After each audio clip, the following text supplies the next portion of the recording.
I'm Haley. And I'm Jesse. And you're listening to Personality Hire, the podcast where today we're going to really just go back to our roots and we're going to do a good old fashioned Q&A.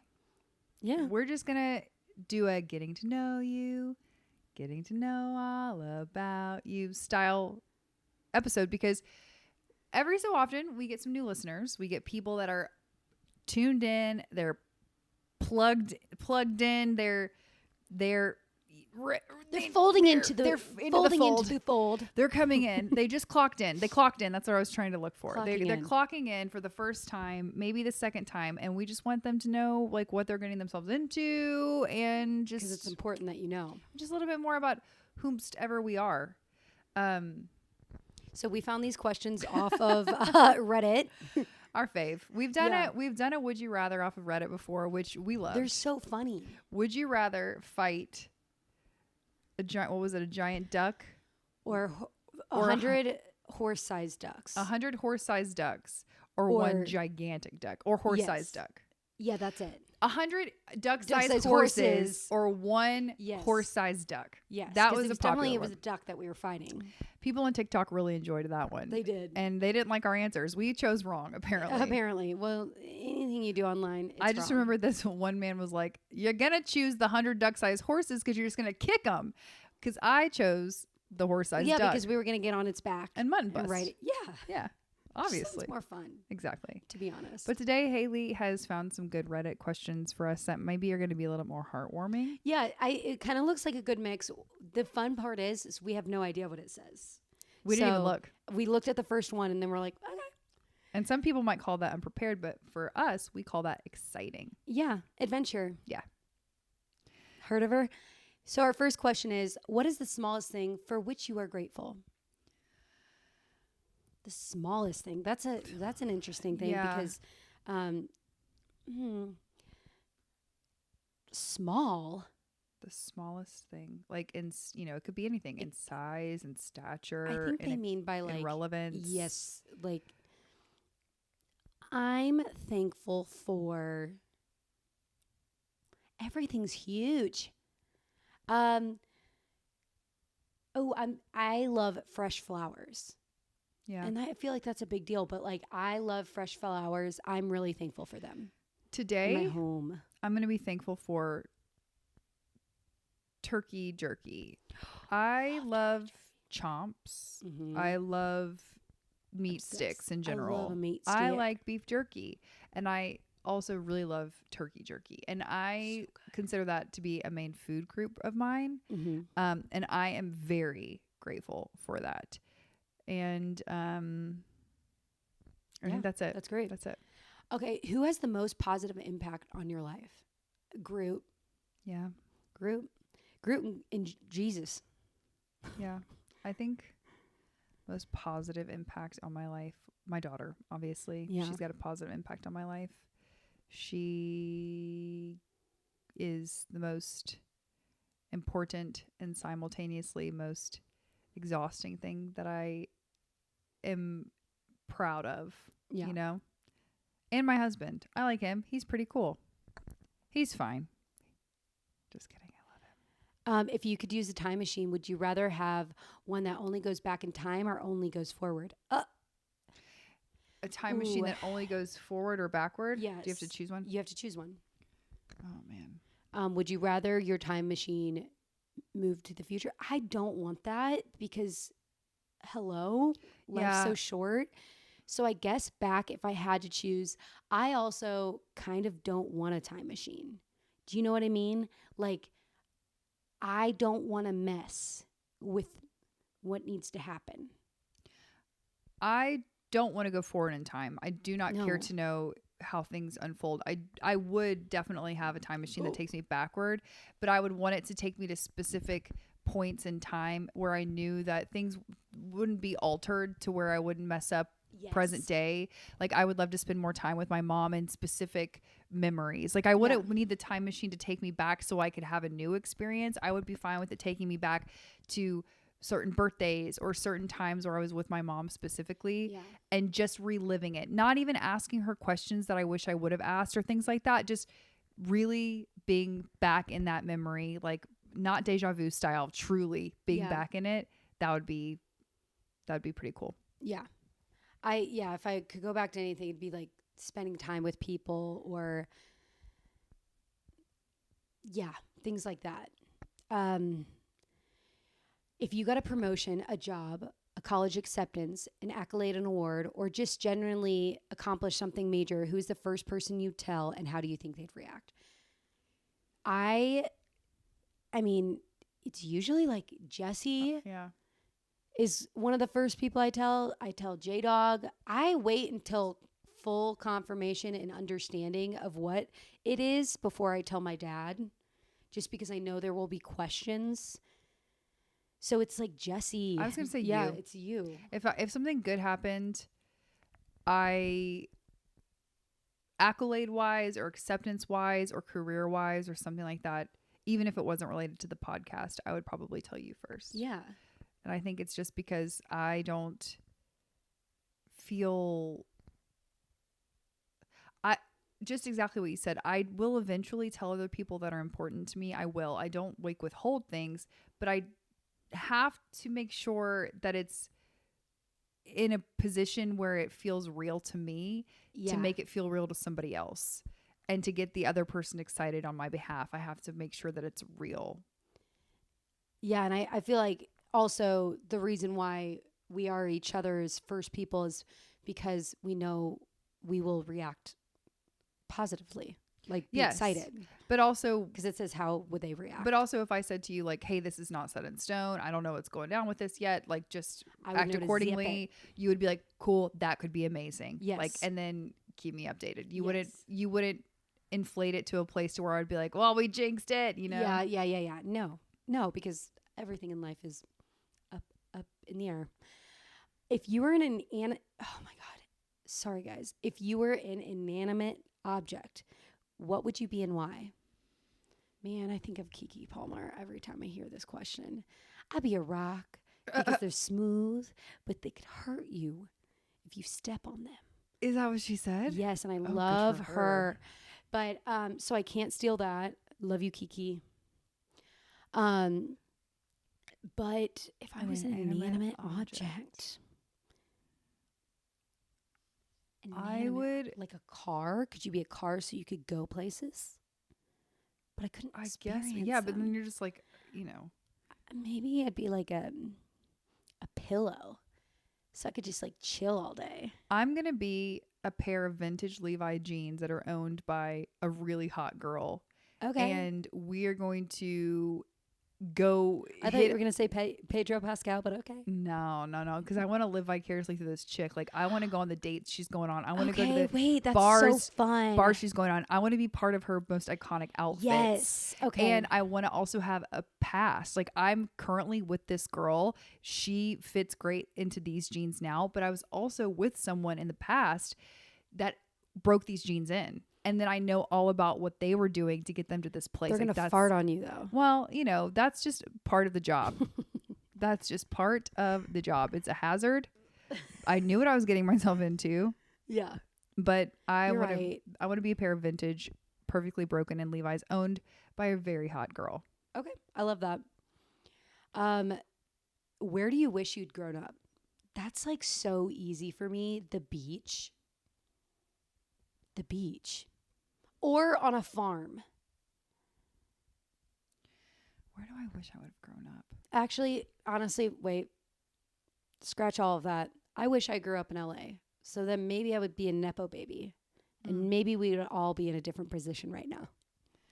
I think mine isn't a specific location so much as now where I'm at in my life. I wish I would have grown up closer to direct family.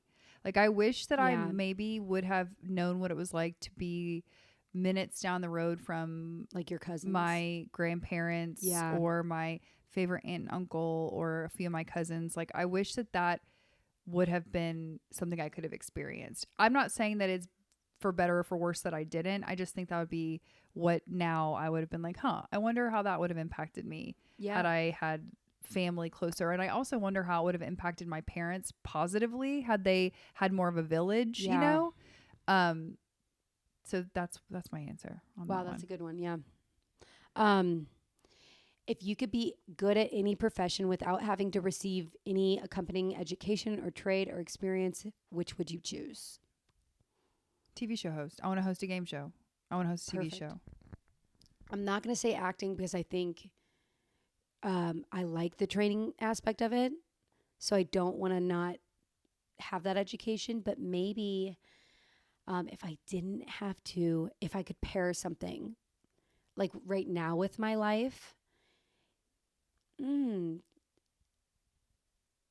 don't know. I just want to act. So like, I think going off of what you and I talked about last episode too, if like, let's say take TV hosting stuff out of it, I would also love to be like a makeup artist or something where I'm in the hustle and bustle of producing something cool and art in some way, and I'm using people's faces as my canvas. Okay, I want to be a director if I already like, and I have directed something, and what directing will teach you is that it takes so much experience. You can't just like, I'm not a director, and you can't like when people say, well, you're a director, you've directed something. No.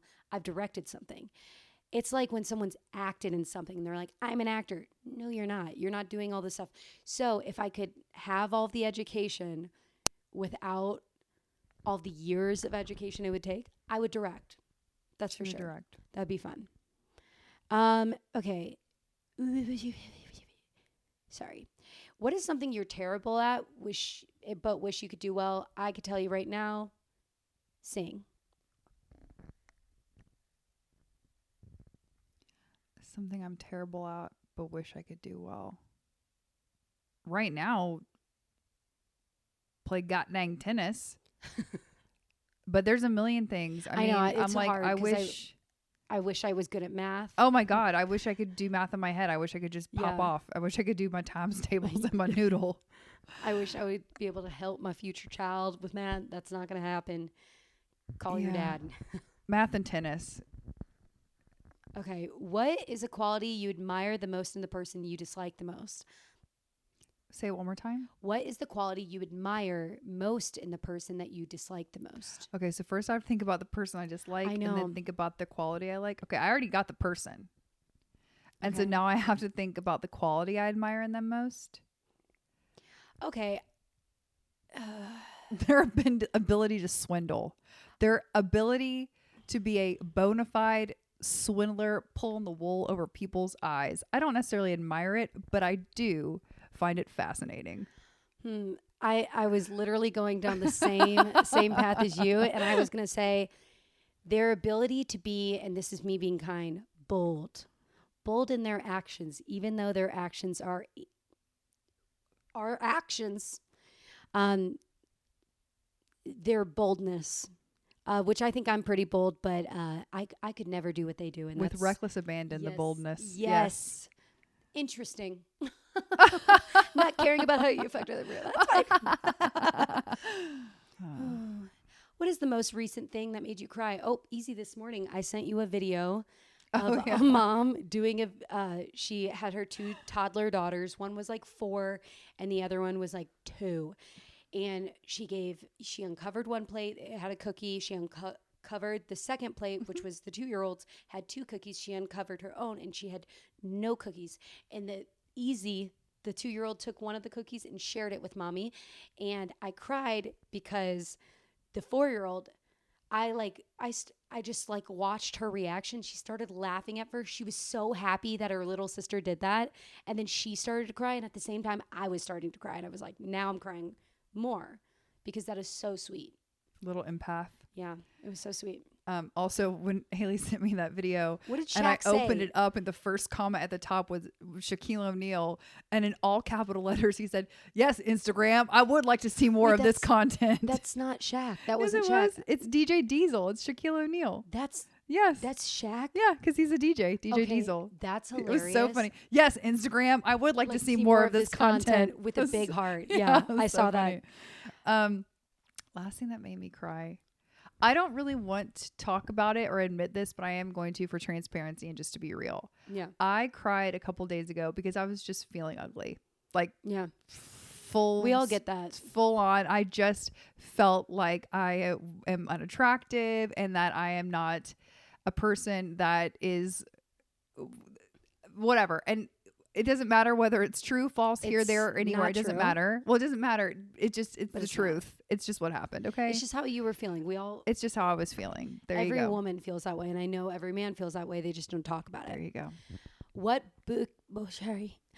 are the books, movies, games that never get old and make you feel better when you are down? Okay. There's never a book besides Viola Davis's book. I will say that book. Okay. Movies, Harry Potter. I love it. Like, it's just easy watch.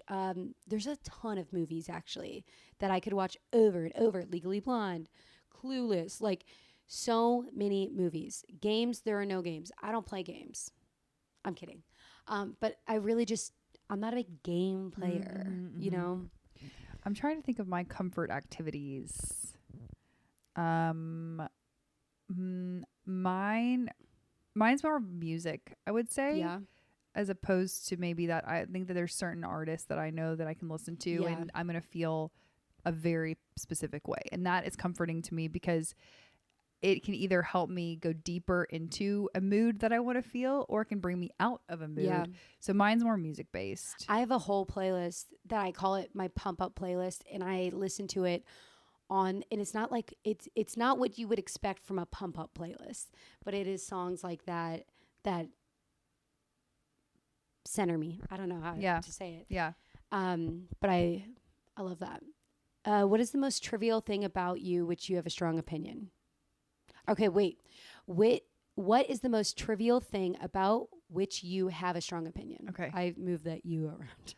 The most trivial thing that I have a strong opinion on. Trivial. Everything I have an opinion on is very important. On this podcast, golf. Yeah. But I think in life, I think right now, it may be like always, it's Kim Kardashian being an actress really is so silly. Like, I should not care or have an opinion because let her do her thing. But also I'm like, that is so annoying. You could be doing anything and you're just like acting like, I don't know. And I think about this about a lot of different celebrities. We have talked about this in the past, but I'm just like, stop. You're making it worse because they're having to pay you all this money and then they can't pay these other actors or these other crew members and they can't afford to do this other show because you're crazy. And also, you're not bringing backing onto something that like needs to be made. You're just doing the show that was already going to be made. So it's not like it's providing more jobs. Anyway, that's probably what I get like a little spicy over. Yeah. Which is trivial in the big big grand scheme of things. I think also staying on braid with things we talked about within the pod realm. Jello shots everywhere should be serving more of them. We should be having more of them at parties. I should be making them, and I don't understand why are you making them? Why the Jello shot. Is it because you have to make, like, why are we not having Jello shots everywhere? Like, why can't I get a Jello shot? Like, why can I get a scoop of ice cream at your restaurant, but I can't get a Jello shot? Why? Like, what? Is there some sort of a health code violation happening that you can't put a Jello shot together? I know why. We know why. It's because people think they're tacky or like trashy. Absolutely not. But they're not. They haven't lived. You can also make Jello shots with champagne. You can make Jello shots with anything. Let's bring it back. Wow. Oh, come on. Let's do it. Anyway, if you could be any mythical creature, what would you be and why? This is hard for me because I feel like I've been asked this several times. Mythical. And it's either mermaid or a witch. Mythical implies like special powers, right? Like some sort of that like a fairy, right? Mythical. Okay. I would be, if I could be a mythical creature. And also depending on who you're talking to, some people say that mermaids or witches aren't mythical, but in my mind, I'm thinking of like movies, TV shows, what we view as mythical. I would be the Mad Hatter. Is that mythical? I love that. Yeah. I'd be the Mad Hatter. Well, it's a character. Okay. What is the Mad Hatter? What is he? Does he lives in Wonderland. Okay. And he makes hats. And he went crazy because he made so many hats. And then he's friends with Alice and the White Rabbit and I think that's more of a character, but I'm gonna take it because I think also or it's like a magical. Okay, fine, like do you know what I mean? Pegasus or something like that. A general like. I'm gonna be. I guess I'm gonna be a senator. Okay, you want to be the person who's like Mr. Tumnus or Harry Potter. I'm gonna be half This is human, where I leave you. Half animal, and I'm just gonna shake things up. Okay, I like it. If you had more than one job, which job taught you the most?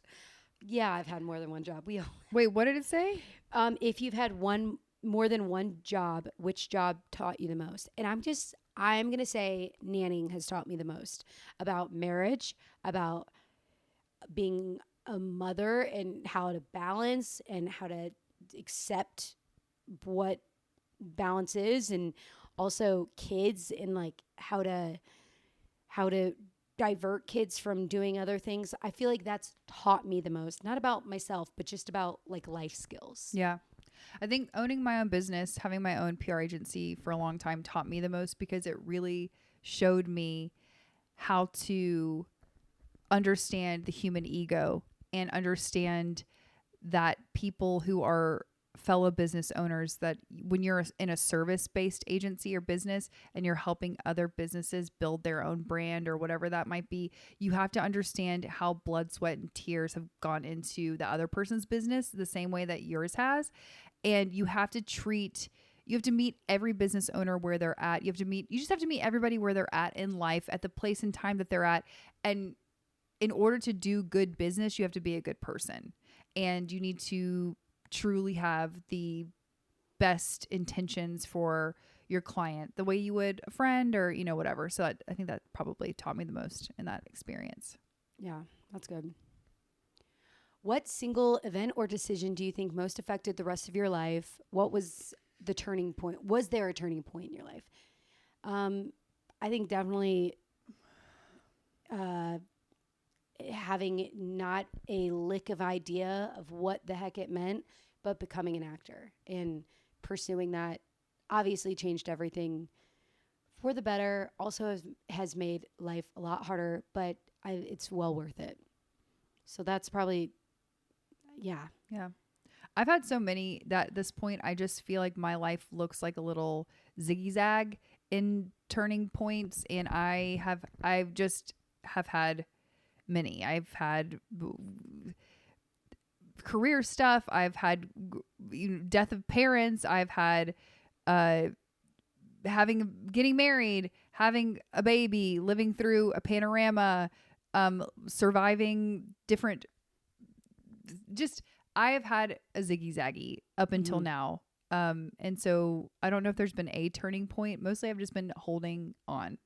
Yeah, to the turns because they're sharp. Yeah, there's not been a turning point. I would just say that's affected most of my life, but it's all crazy. So it's like everything feels like a turning point. Right. And I think that you just cited though one thing that just kind of like puts you on a different trajectory. Yeah. Because like I'm like, again, we've talked about this 5,000 times, but I have heard good, I've heard from the new hires that they do appreciate this conversation because it's whether they chose it or not, but the reality of which is if I put myself in a position to not be on a traditional path, and that has affected everything, even my friendships.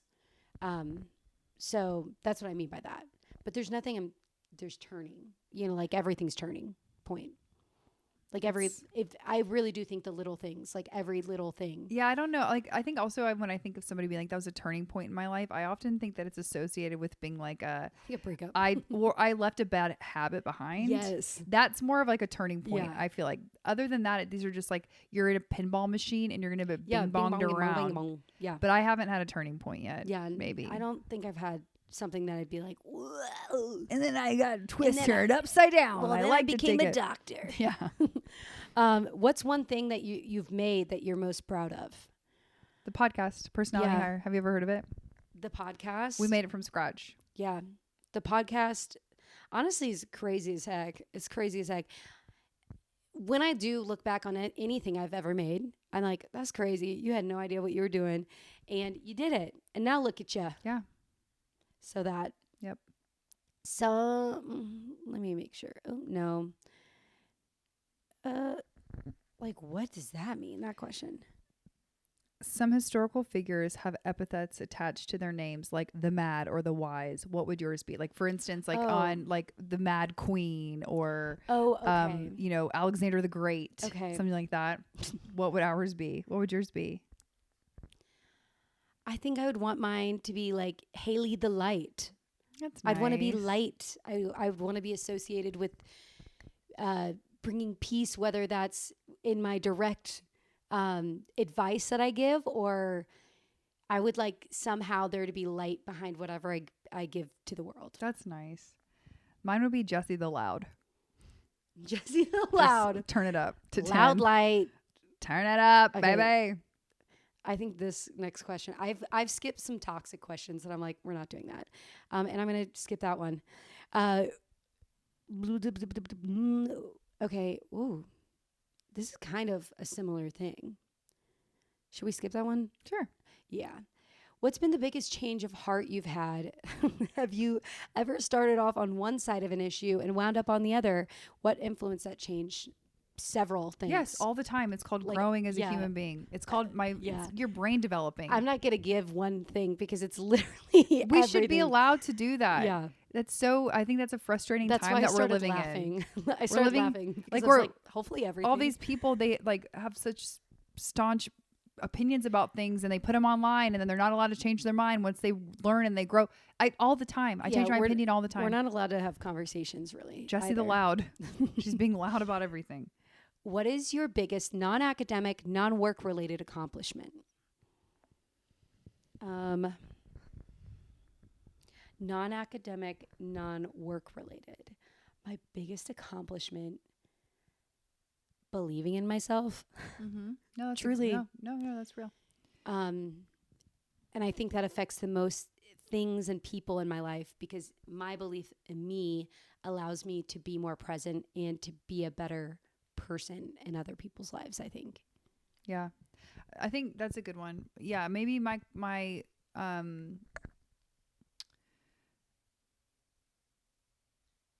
yeah, I don't know. Also my confidence and I think my giving myself time and space to be nicer to myself. Does that count? Yeah. I've been like, that's an accomplishment of mine. have actively trying to be nicer to myself. That's a huge one. So that's what I'm going to say. So on the other hand, what is the biggest academic or work related accomplishment?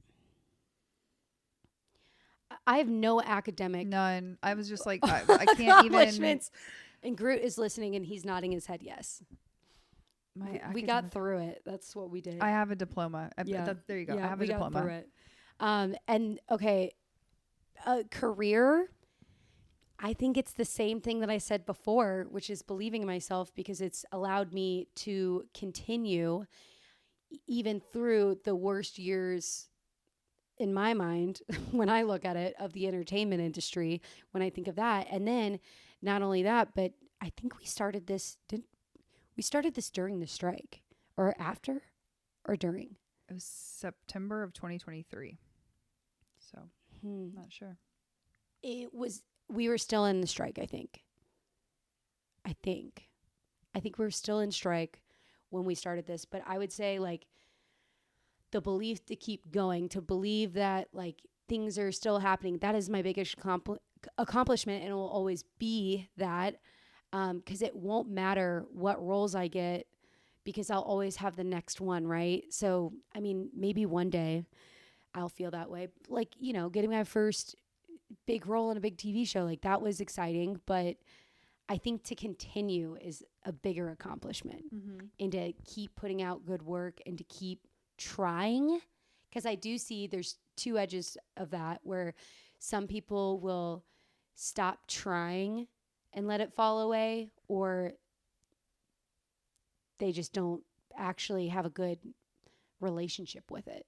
I was going to say, and they try too hard, maybe. The biggest accomplishment that I think that I've had professionally is failure. And we talked a little bit about this on past episodes, but I genuinely believe that my ability to fail and to get back up or to not see it as a traditional failure has been my biggest accomplishment. No, that's huge. It's been the best gift that I could give to myself, just to try new things, fail, and then keep moving. Keep going. Mm-hmm.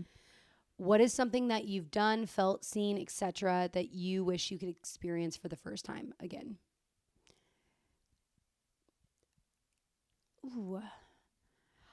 Honestly, sometimes I think about when I met J-Dog, I didn't know I was meeting J-Dog. Mm-hmm. And I wish I could go back and like know I was meeting J-Dog, but also at the same time, it was really special that I just met J-Dog, like without knowing, and actually kind of like being like, well, you're a man, stop. You know? Yeah. No, it was you were being authentic and true to you when you met him. Yeah. But I do hear what you're saying. It would be kind of interesting to go back and experience it with like rose-colored glasses, sort of like knowing like, what you know now. Yeah. Maybe I would have like, I mean, I probably wouldn't have said the things I said to him though. Well then, let's not do that one. Yeah. But that's it. Yeah. Do you have one? Every time I see the ocean, it feels like the first time. Yeah. I think that would be my other thing. I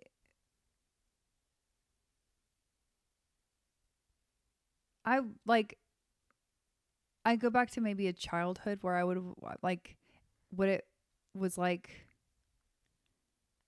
I would like to go back and really be present and experience what my parents' love felt like to me as a young child, because you don't remember 2, 3, 4 years older. I don't remember that many things. So I would like to go back and experience for the first time and hold that, like be present in that and know what it feels like to be that little and that loved.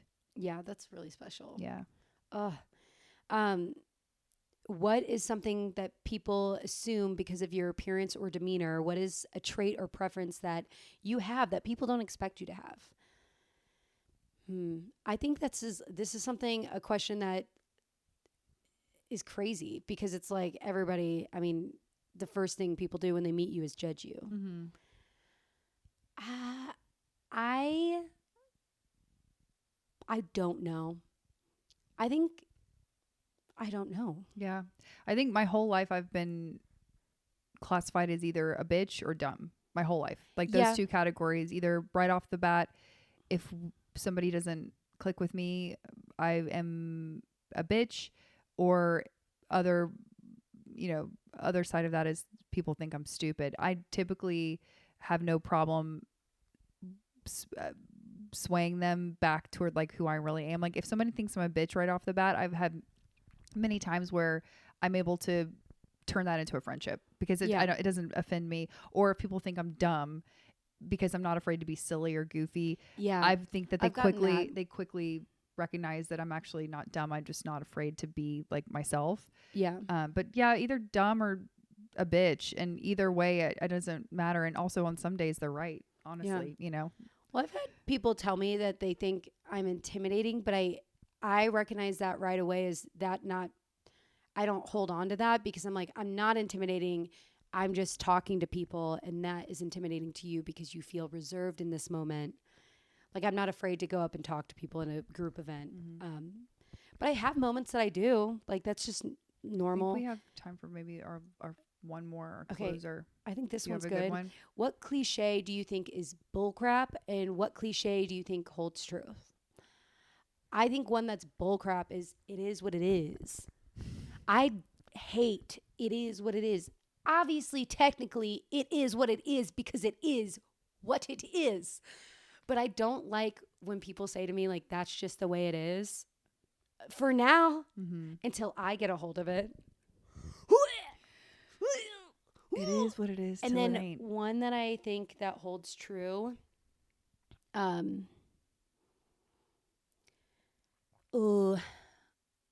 Like love is the greatest thing on this earth. Truly it is. Love is all around you if you really look for it. I truly think that, even though like sometimes our brains can't get there. And then also things happen when you least expect it, because they always do happen to me when I least expect it. Actually, sometimes I do like have a feeling, but it's because I know because I'm least expecting it. I'm like, something's about to happen, but I don't know what that something is. The cliche that I hate and also like is the same. It's the same for both sides of that question, and it's everything happens for a reason. Because sometimes I absolutely hate that, because I'm like, no, that's not the right thing to say. Everything doesn't always happen for a reason. Stop saying that to people, though. And it's I don't. Sometimes it can be painful if somebody says that to you. If you're going through something, but then on the other hand, sometimes I'm like, maybe not everything happens for a reason, but sometimes when I step back and I zoom out, I can see that everything happened according to a plan. Maybe a plan. I believe that everything has a greater purpose, not that it was meant to happen or should have happened or whatever. Or that you should just be okay with it happening because it was meant to be. But knowing that it has a purpose and will have a purpose, even if you're so blinded by the thing happening that you can't grasp onto a purpose, you may not for years, but I don't know if I also hate that. I don't like when people say everything happens for a reason. Because I'm like, and I think I used to say it because I used to say it to comfort myself. I think that people say it with the best intentions of comfort, but just sometimes it can come off a little tooty. Not that tight. No, it's not that tight. Cool. This was fun. Good questions, Hales. Those were nice. Thank Reddit. Thanks some random guy in Reddit who gave us.